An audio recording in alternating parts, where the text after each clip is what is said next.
حضرت ابراہیم کے بارے میں کہا گیا کہ انہ کان صدیقا نبیّا. اب یہ ایک نئی ترکیب ہے کہ جو پہلی مرتبہ قرآن مجید میں آئی ہے، اور میں نے اسی لیے آج جو ہے کئی آیات تلاوت کی ہیں اگلے رکوع کی، کہ آپ یہ دیکھ سکیں کہ دو کے بارے میں آ رہا ہے رسول نبیّا. حضرت اسماعیل اور حضرت موسیٰ علیہ السلام رسول النبیّا، انہ کان رسول النبیّا. اور دو ہی کے بارے میں آیا انہ کان صدیق النبیّا، یعنی حضرت ابراہیم علیہ السلام اور حضرت ادریس علیہ السلام.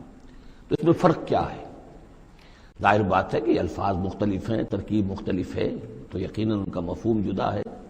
اگرچہ بہت ہی میرے علم کی حد تک کسی نے اس پر توجہ نہیں کی ہے، بلکہ ایک بہت بڑے عالم تھے جو مفسر قرآن بھی ہیں، ان سے جب میں نے تذکرہ کیا تو ان کا کہ کیا واقعی ایسا ہے؟ یعنی یہ کہ وہ تفسیر بھی لکھ چکے تھے لیکن انہوں نے توجہ نہیں کی. ہوتا یہ ہے کہ آدمی جب گزر جاتا ہے تیزی کے ساتھ، اگر کسی چیز کی توجہ نہیں ہوتی، کیا واقعی ایسا ہے کہ دو کے بارے میں ہے رسول النبیّا اور دو کے بارے میں ہے صدیق النبیّا؟ تو میں نے ان سے سوال کیا تھا کہ اس میں پھر کیا فرق ہے. اس کے لیے میں چاہتا ہوں کہ جو جس حد تک کہ مجھ پر وہ بات اللہ تعالیٰ نے منکشف فرمائی ہے وہ آپ پر بھی میں آپ کے ساتھ بھی شیئر کروں.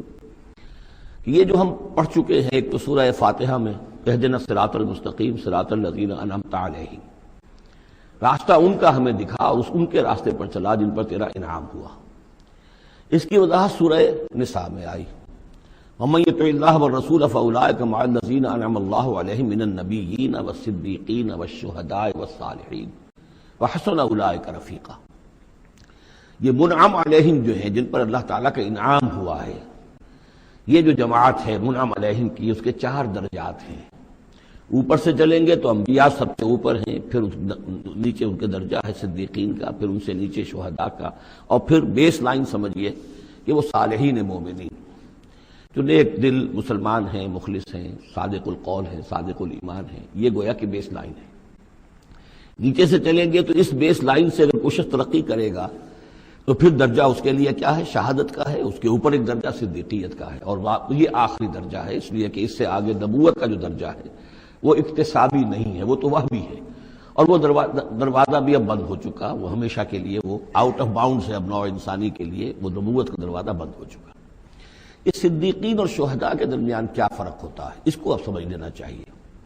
اور اس کو جدید سائیکالوجی کی 2 اصطلاحات کے حوالے سے آپ بڑی آسانی سے سمجھ سکیں گے. اللہ تعالیٰ نے عام طور پر انسانوں کو 2 مختلف مزاجوں پر بنایا ہے، ایکسٹروورٹس، انٹروورٹس. کچھ لوگ ہوتے ہیں کہ جو باہر کی دنیا سے انہیں زیادہ دلچسپی ہوتی ہے، کچھ کھیل کود میں، سیر میں، باغ، یہ وہ، باہر کی دنیا سے ملنا جلنا، لوگوں سے ملیں گے، وہ پبلک میں ہوں گے، مجلس میں ہوں گے تو زیادہ چہکیں گے، زیادہ خوش ہوں گے. کچھ لوگ برعکس مزاج کے ہوتے ہیں، وہ درومبی قسم کے لوگ ہوتے ہیں، انٹروورٹس. وہ اپنے خیالات ہی میں مگن رہتے ہیں، غور و فکر کرتے ہیں، سوچ بچار کرتے ہیں. انہیں تنہائی زیادہ پسند ہوتی ہے، تنہائی میں وہ زیادہ خوش رہتے ہیں.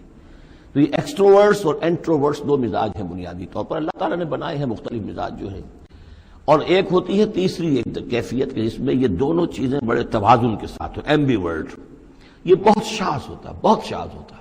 بہت کم لوگ ہوتے ہیں دنیا میں کہ جو واقعتاً اس میں توازن قائم کر سکیں، یا ادھر کا رجحان ہوگا یا ادھر کا رجحان ہوگا.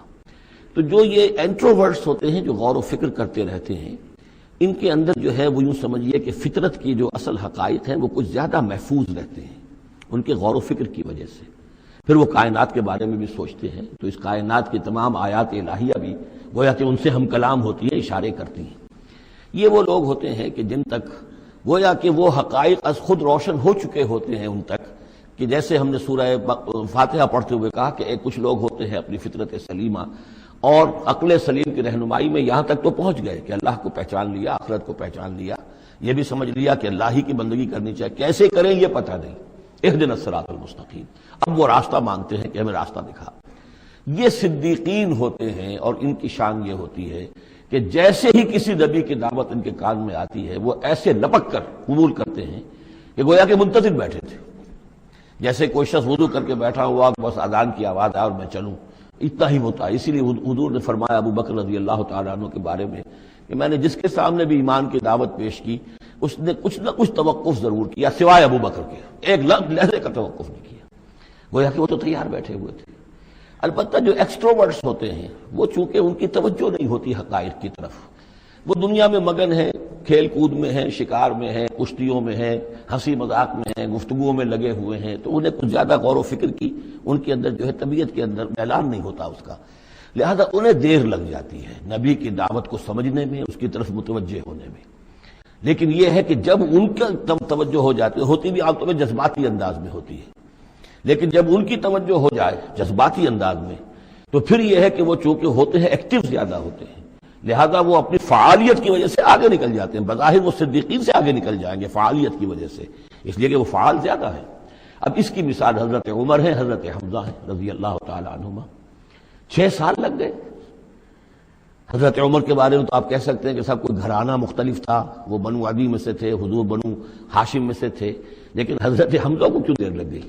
6 سال، سگے چچا ہیں، دودھ شریک بھائی ہیں، ساتھ کے کھیلے ہم جولی ہیں، نہایت محبت کرنے والے حضور سے، اور اسی کیفیت کے اندر وہ ایمان لائے کہ ایک روز آئے باہر سے، شکار کھیل کر آ رہے تھے، کئی دن باہر رہے تھے، واپس آئے تو ابھی گھر میں داخل نہیں ہوئے تھے، لونڈی نے کہا کہ آج تو ابو جہل نے بڑی گستاخی کی ہے آپ کے بھتیجے کے ساتھ، اور بس یہ سنتے ہی آگ بگولا ہو کر گئے ہیں، کمان جا کے ماری ابو جہل کے سر میں کہ تم نے یہ کیا ہے، اور اسی وقت کہا اچھا میں اس پر ایمان لایا، آؤ کرو مقابلہ تم۔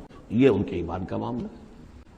صدیقین اور شہداء، تو اب مزاج جو ہے انبیاء میں بھی آپ کو ملے گا، کچھ لوگوں کا مزاج شہداء سے مناسبت رکھتا ہے۔ حضرت اسماعیل کا آپ نے سنا ہوگا، یہ واقعات قصوں میں آتے ہیں، وہ شکار جیسے کہ حضرت حمزہ کی کیفیت ہے، وہ نکل جاتے تھے، حضرت ابراہیم 2 مرتبہ گئے ہیں، ملاقات ہی نہیں ہوئی، اس لیے کہ وہ اپنے شکار پر نکلے ہوئے تھے۔ حضرت ابراہیم وہ دوسری قسم، وہ صدیق النبی، ان کے مزاج جو ہے وہ اس نوعیت کا، صدیقیت کے ساتھ مناسبت رکھنے والا، تو نبوت تو ان کو بھی ملی، نبوت ان کو بھی ملی، لیکن مزاجی فرق کی وجہ سے ایک صدیق نبی ہے اور ایک رسول نبی ہے، اس لیے کہ رسول کے ساتھ جو لفظ مناسبت رکھتا ہے وہ شہادت ہے، تمام رسول شاہد بنا کر بھیجے گئے ہیں۔ یہ جو کار رسالت ہے، تبلیغ اور اتمام حجت، اس کے اندر تو عمل کا پہلو زیادہ ہے، اور اس میں پھر شہداء زیادہ نمایاں ہوتے ہیں، تو رسولوں کے لیے تو ہے ہی یہ، یا ایھا النبی انا ارسلناک شاہدا ومبشرا ونذیرا وداعیا الی اللہ باذنہ وسراجا منیرا، اور جیسے کہ ہم نے پڑھا وکیف اذا جئنا من کل امۃ بشہید، تو رسولوں کے ساتھ مناسبت لفظ کی جو ہے وہ شہادت کی ہے، تو گویا کہ شہداء کا مزاج رکھنے والے جو نبی ملے وہ رسول النبی ہیں، اور صدیقیت کا مزاج رکھنے والے جن کو نبوت مل گئی وہ صدیق نبی ہیں۔